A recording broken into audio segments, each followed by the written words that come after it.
Hello students, IIT brain में आपका स्वागत। आज हम फिजिक्स में एसएस क्रोटो के प्रॉब्लम 1.50 पर डिस्कस करेंगे।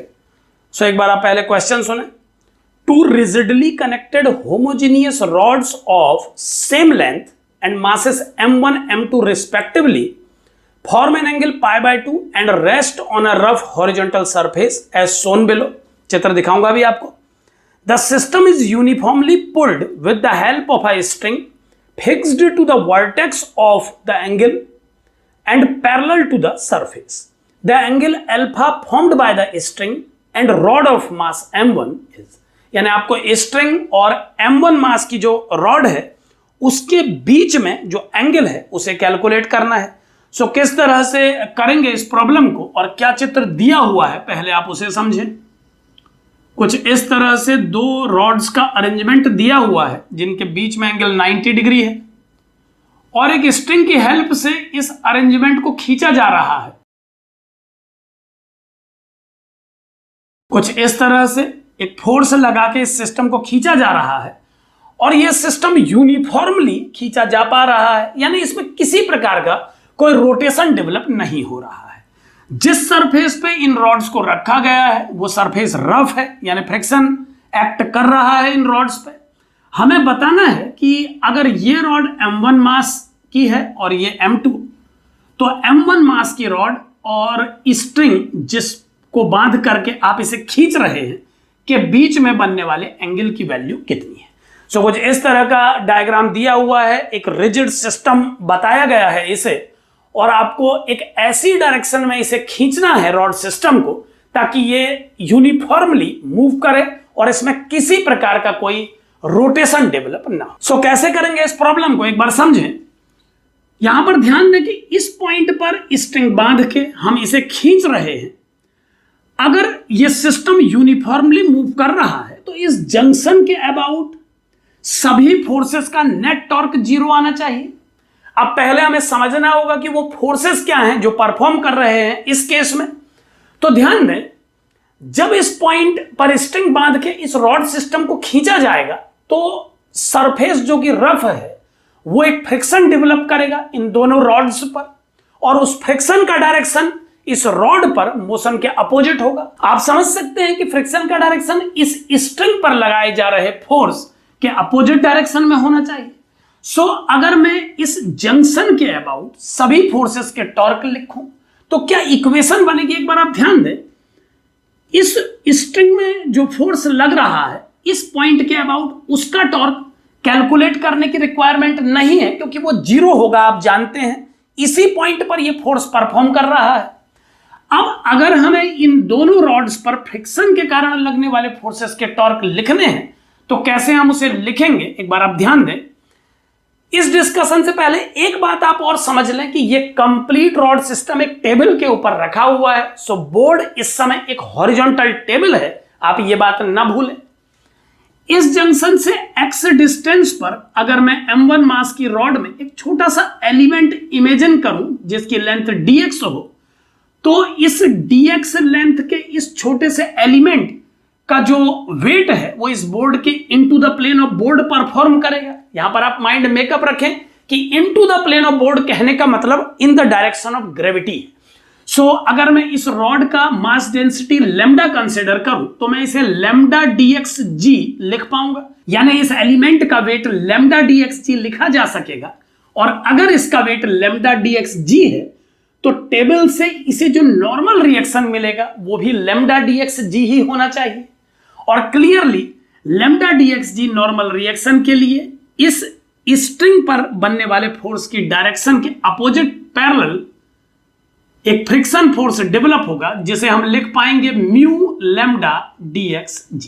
यहां पर मैंने फ्रिक्शन के लिए म्यू n फॉर्मूला यूज किया है। आप जानते हैं कि मोशन के केस में फ्रिक्शन की वैल्यू म्यू n से दी जा सकती है। अब ध्यान दें कि इस फोर्स के लिए टॉर्क की वैल्यू को इस पॉइंट के अबाउट हम कैलकुलेट कर सकते हैं, और टॉर्क कैलकुलेट करने के बाद अगर इंटीग्रेशन का यूज किया जाए तो इस कंप्लीट रॉड पर लगने वाले नेट टॉर्क को लिखा जा सकेगा सिंपली।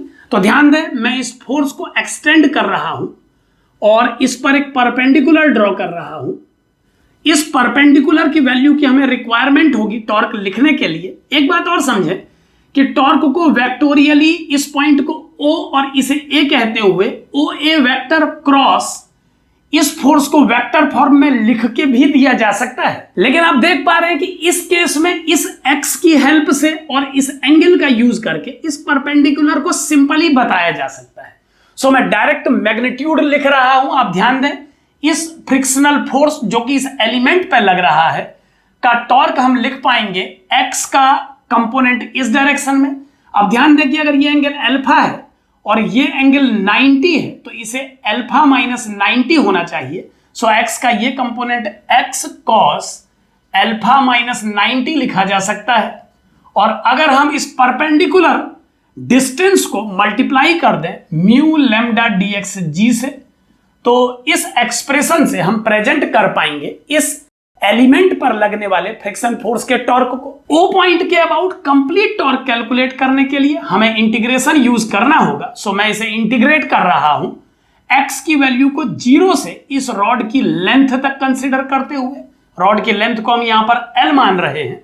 और एक बात पे और ध्यान दें कि O के अबाउट इस टॉर्क का direction away from the plane of board है और ये हर एलिमेंट पे ऐसा ही है, तो मैं इसे k वेक्टर से प्रेजेंट कर रहा हूं। यहां पर मैं नोट कर दे रहा हूं कि k वेक्टर को इस बोर्ड के आउटवर्ड डायरेक्शन में यूनिट वेक्टर के रूप में कंसीडर किया जा रहा है। एक बात मैं और लिख दे रहा हूं कि माइनस k वेक्टर को यूज किया जाएगा इनवर्ड डायरेक्शन के लिए। क्रॉस और डॉट आउटवर्ड और इनवर्ड डायरेक्शन को प्रेजेंट कर रहे हैं। अब ध्यान दें, इसे सॉल्व करने पर क्या आउटकम आएगा एक बार देखें। यह बनेगा cos alpha minus pi by 2 into mu lambda g, और x का इंटीग्रेशन एक सिंपल इंटीग्रेशन है जिसे x स्क्वायर बाई 2 लिखा जा सकता है। हमें इसमें 0 से L तक लिमिट पुट करनी है। सो पहली रॉड पर जो नेट टॉर्क डेवलप हो रहा है उसकी वैल्यू फाइनली बनेगी mu lambda g L square by 2 cos alpha minus pi by 2। So कुछ इस तरह से प्रेजेंट किया जा सकेगा पहली रॉड जिसका मास m1 है पर लगने वाले नेट टॉर्क को। मैं इसे τ1 लिख दे रहा हूं। इसी प्रकार का कैलकुलेशन अगर हम दूसरी रॉड पर करें तो एक बार देखें इसे भी। y डिस्टेंस पर एक छोटा सा एलिमेंट dy में कंसीडर कर रहा हूं और मास डेंसिटी को लेमडा डैश कंसीडर करते हुए इसके वेट को हम लिख पाएंगे लेमडा डैश dy(g).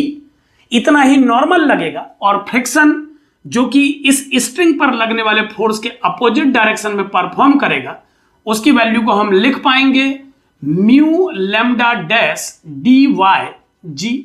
अब इस फ्रिक्शन के टॉर्क को O के अबाउट लिखने के लिए फिर से एक बार मैं इस फोर्स को एक्सटेंड करके एक परपेंडिकुलर ड्रॉ कर रहा हूं। इस परपेंडिकुलर को ड्रॉ करने के बाद मुझे इस OE लेंथ का रिक्वायरमेंट होगा। तो कैसे इसे कैलकुलेट किया जाएगा पहले आप समझ लें। चूंकि इस लेंथ को हमने y कंसीडर किया है और इस एंगल को अल्फा माना है, तो इसके पाई बाई 2 होने के कारण और इस एंगल के पाई बाई 2 होने के कारण इस एंगल को पाई माइनस अल्फा लिखा जा सकता है। एक बार आप समझ लें इसको क्लियरली।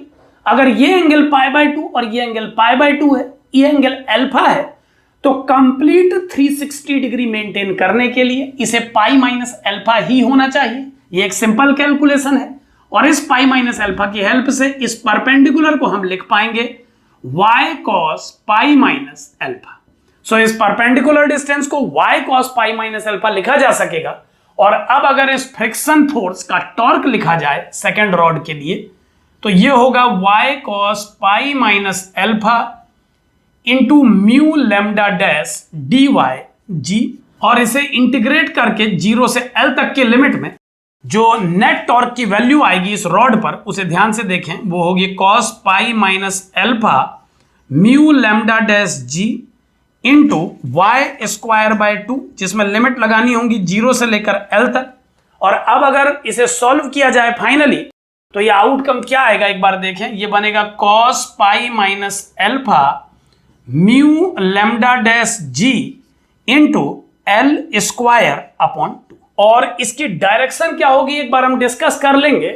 इस फ्रिक्शन फोर्स और इस वेक्टर की हेल्प से इसकी डायरेक्शन को into the plane of board दिखाया जा सकता है। सो मैं इसे माइनस के कैप से प्रेजेंट कर रहा हूं। मैं इन सभी लाइन में जहां पर मैंने ये कैलकुलेशन किए हैं माइनस के कैप लिख दे रहा हूं, आप ध्यान दें। सो माइनस के वेक्टर के रूप में टाउ टू वेक्टर को कुछ इस तरह से लिखा जा सकता है।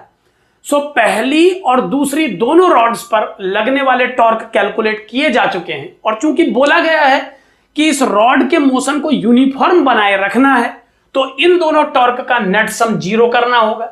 सो एक लास्ट स्टेप में हम इन दोनों के सम को 0 से इक्वेट करेंगे। आप ध्यान से देखें, मैं ये सब कैलकुलेशंस यहां से हटा रहा हूं, इसे आप समझ चुके हैं। सो वो एक्सप्रेशन क्या होगा एक बार देखें। वो एक्सप्रेशन होगा mu lambda G L square by 2 into cos alpha minus pi by 2 के कैप, और दूसरा वेक्टर टाउ 2 अगर मैं इसके साथ ऐड करूं नेट टॉर्क को लिखने के लिए, तो ये बनेगा cos pi minus alpha into mu lambda dash G L square by 2 minus के कैप।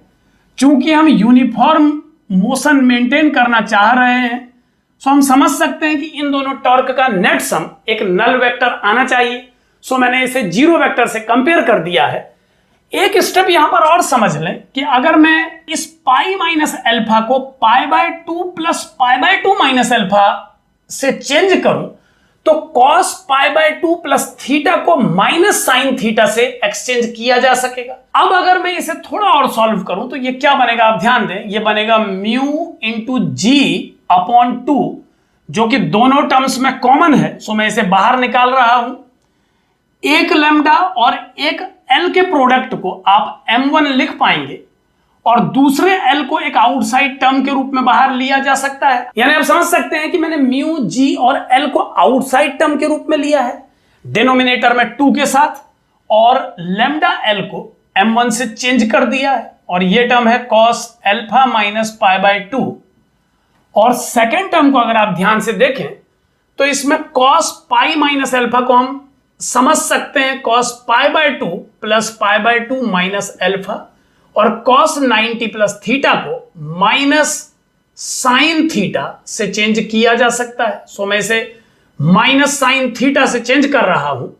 म्यू को बाहर लिया जा चुका है एल और जी के साथ, और डिनोमिनेटर में 2 भी बाहर जा चुका है। लैम्डा डैश और एल के प्रोडक्ट को हम m2 लिख सकते हैं, क्योंकि हम जानते हैं कि इस सेकेंड रॉड की मास डेंसिटी लैम्डा डैश और लेंथ एल है, तो मैंने इनके प्रोडक्ट को मास से चेंज कर दिया है। इस के वेक्टर के माइनस को इसी माइनस में इंक्लूड करके मैं के वेक्टर को भी एक आउटसाइड टर्म के रूप में ले रहा हूं, आप ध्यान देते रहे। सो ये फाइनल एक्सप्रेशन कुछ इस तरह का बनेगा। ये होगा L mu g upon 2 m1 cos alpha minus pi by 2 plus sine pi by 2 minus alpha into m2, के vector equal to null vector. और चूंकि राइट साइड टर्म के रूप में नल वेक्टर लिखा हुआ है, सो लेफ्ट साइड बने वेक्टर के कोफिशिएंट को 0 करना होगा। सो इस टर्म को 0 से कंपेयर करने पर क्या आउटकम आएगा एक बार आप ध्यान दें। मैं ये सब यहां से हटा रहा हूं, इस पर हम डिस्कशन कर चुके हैं। सो क्या टर्म बनेगा एक बार ध्यान से देखें। ये बनेगा m1 cos alpha minus pi by 2 plus m2 sine pi by 2 minus alpha, और clearly sine pi by 2 minus alpha को sine alpha minus pi by 2 बोल सकते हैं विथ नेगेटिव साइन। सो एक माइनस को बाहर लेकर के मैं इसे sign alpha minus pi by 2 से चेंज कर रहा हूं, आप ध्यान देते रहें, और इसे 0 के इक्वल होना चाहिए। एक बार इस स्टेप को और समझ लें। यहां पर आप ध्यान दें कि मैंने sine minus theta equal to minus sine theta use किया है, और अब अगर इसे मैं थोड़ा अरेंज करूं फाइनली, तो ये बनेगा m1 upon m2 equal to 10 alpha minus pi by 2। यानी कुछ इस तरह से इस एक्सप्रेशन को लिखा जा सकेगा। मैंने इस टर्म को राइट शिफ्ट करके m1 और m2 का ratio sign alpha minus pi by 2 upon cos alpha minus pi by 2 से कंपेयर कर दिया है, और अब ये आउटकम कुछ इस तरह का आया है। इनवर्स की लैंग्वेज में इसे लिखा जा सकेगा alpha minus pi by 2 equal to 10 inverse m1 by m2, और फाइनली एल्फा का वैल्यू हमें मिल जाएगा pi by 2 plus 10 inverse m1 upon m2। यानी जो अल्फा का वैल्यू हमें मिलेगा वो π/2 प्लस tan इनवर्स m1/m2 होना चाहिए, और यही इस क्वेश्चन का सही आंसर है। सो एक सिंपल प्रॉब्लम है, नेट टॉर्क को जीरो करके इस सिस्टम के यूनिफॉर्म मोशन मेंटेन रखे रह सकने की कंडीशन को सॉल्व किया जा रहा है इस प्रॉब्लम में, और फाइनली जो अल्फा का वैल्यू आया है वो π/2 प्लस tan इनवर्स m1/m2 है। Thank you.